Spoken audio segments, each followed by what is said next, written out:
రోజు కూడా ప్రతిరోజు ఉదయం కారుమూరి వెంకటరెడ్డి గారు ప్రస్తుత కూట ప్రభుత్వం చేస్తున్నటువంటి అన్యాయాల్ని, అరాచకాల్ని, వాళ్ళు చేస్తున్నటువంటి అవినీతుల్ని కూడా ప్రతిరోజు ఉదయం ప్రశ్నిస్తున్న సంగతి మనందరికీ తెలిసిందే.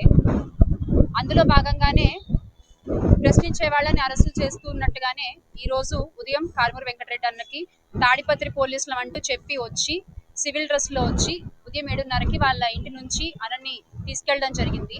అంటే వితౌట్ నోటీస్ వాళ్ళు వచ్చి కారుమూరి వెంకటరెడ్డి గారిని తీసుకెళ్లిపోవడము, ఇంట్లో ఉండే వాళ్ళని బెదిరించడము, వాళ్ళ ఫోన్లు లాక్కోవడము, అసలు ఏం జరుగుతోంది ఏంటి అని అడుగుతుంటే కూడా సమాధానం చెప్పకుండా వాళ్ళ పాప ముందు, వాళ్ళ భార్య ముందు, హరిత గారి ముందు కారుమూరి వెంకటరెడ్డి గారిని తీసుకెళ్లిపోవడం జరిగింది.